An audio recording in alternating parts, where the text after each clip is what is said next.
Hey guys, it's Angelo, and welcome to the first look of the Holy Paladin on the World of Warcraft Shadowlands Alpha.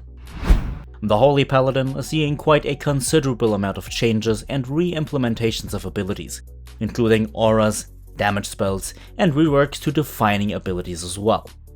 One important Azerite trait has been shifted into being a talent, while the Spec gets to use Holy Power again, a tool formerly available, but in the current Battle for Azeroth iteration only used by the Retribution Paladin.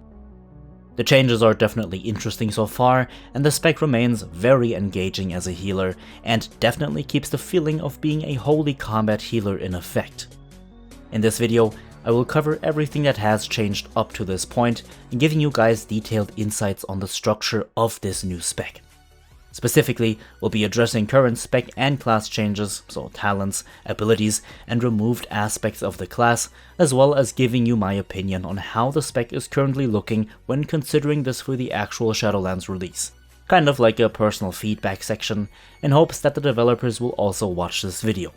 Now, if you would like to join the discussion with all things related to the Shadowlands, be sure to join our Discord server with the link in the description box, of course, and feel free to subscribe if you enjoy and gain what you had wished to see when clicking on this video. Good, now that being said, and without any further ado, let's go right ahead and have a look.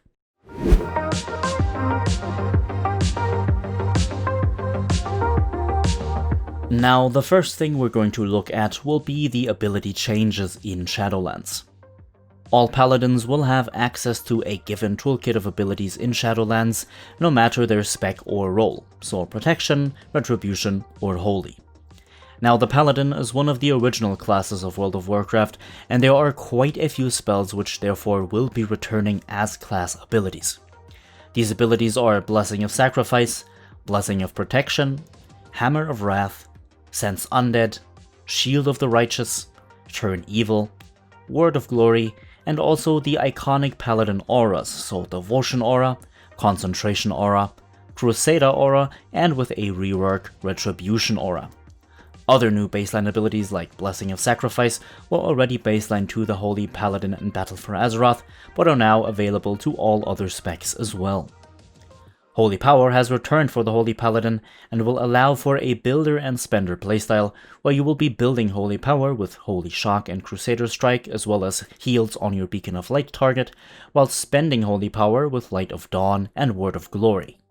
Holy Avenger and a new talent, Seraphim, are now also baseline talents to all Paladins, but it's important to note here that Holy Avenger has been entirely reworked.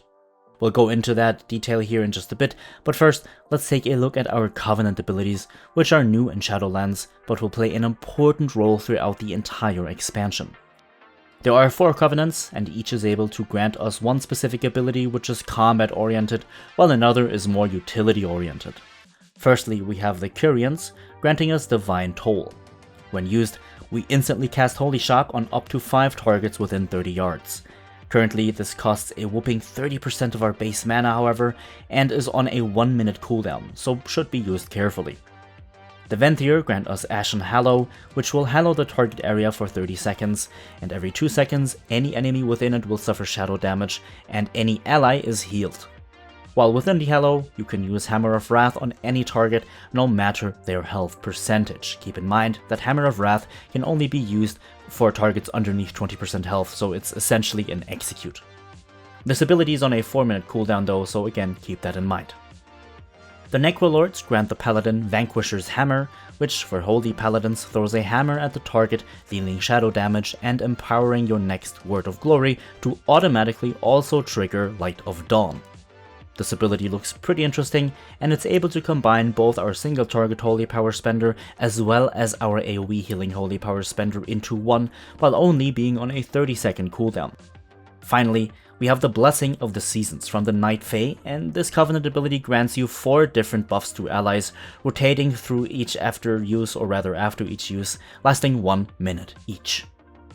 The Blessing of Autumn will bless nearby allies with 10% increased cooldown recovery, which will turn into the Blessing of Winter after use. The Blessing of Winter will allow their attacks to reduce the enemy movement speed by 20% and increase their attack speed by 10% for 6 seconds. The blessing then turns into the Blessing of Spring, and the Blessing of Spring will increase all healing done and healing received by all nearby allies by 10% and will turn into the Blessing of Summer, which causes friendly attacks to have a high chance to deal extra holy damage. The Blessing of Summer then turns into the Blessing of Autumn again, and the cycle can be repeated. Now, I'll be going into more detail with the Covenant abilities in the future, but for the Holy Paladin, it looks like there are 3 Covenants which will be a direct healing increase, and will probably be dominating raids and Mythic Plus, those being the Blessing of Seasons, the Vanquisher's Hammer, and Divine Toll. Whether or not you will have to adjust which Covenant you'll be using depending on how many Holy Paladins, or even Paladins in general, are within your raid remains to be seen, but all 3 of these seem very interesting and plausible. I'll be sure to keep you updated on the matter, but for now, let's go ahead and take a look at our talent changes, where we definitely see a few changes.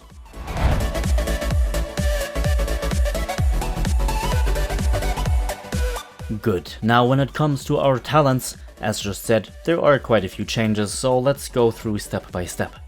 First, our Azerite trait Glimmer of Light is now a level 50 talent, replacing Divine Purpose in its row, and stands side by side with Beacon of Faith and Beacon of Virtue. Saved by the Light is a new level 25 talent and allows for an absorption shield to be placed on your beacon target whenever it falls below 30% health. Only one target can have this effect active, so you can't beacon swap around in order to spread the shield onto other players, I'm very sorry. Judgment of Light is now a level 25 talent, down from 75, and Holy Prism is now a level 25 talent as well, as it was also level 75.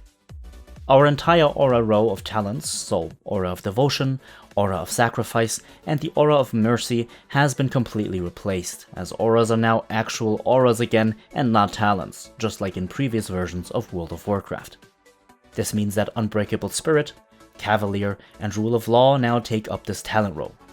Divine Purpose is now a level 40 talent, while we get another new talent, Seraphim, which allows for the light to temporarily magnify your power, increasing your haste, crit, mastery, and versatility by a flat amount. This costs 3 holy power and is on a 45-second cooldown. Finally, we have Awakening now also giving you Word of Glory, or rather giving your World of Glory, a 15% chance to grant us Avenging Wrath for 10 seconds. All in all, quite a few changes here. The best ones in my opinion are that Glimmer of Light is now a talent fortunately, therefore carrying over from Battle for Azeroth into Shadowlands. Whether or not Saved by the Light or Seraphim will be competitive remains to be seen, but Seraphim will probably either be a niche talent because it won't give that many stats, or it'll be a go-to talent because it gives a lot of stats. It does share its talent role with Divine Purpose though, so there's definitely some competition that needs to be considered. Good. Now, with our talents discussed, let's take a look at the spec-specific spell changes. Quite a few factors to discuss here as well, but most are relatively self-explanatory.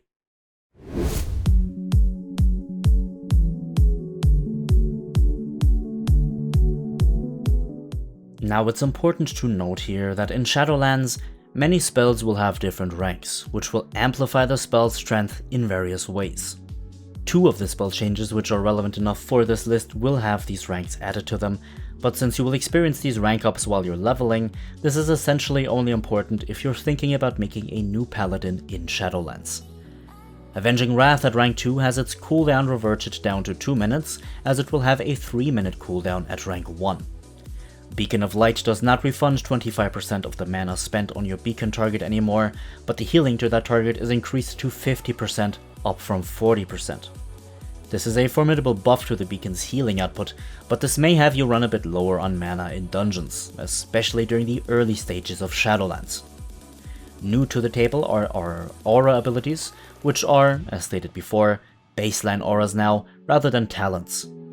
Concentration Aura will reduce interrupt and silence effects on party and raid members by 30%, so they are 30% shorter on a friendly player in your group, while Devotion Aura will reduce the damage taken by all party and raid members by 3%.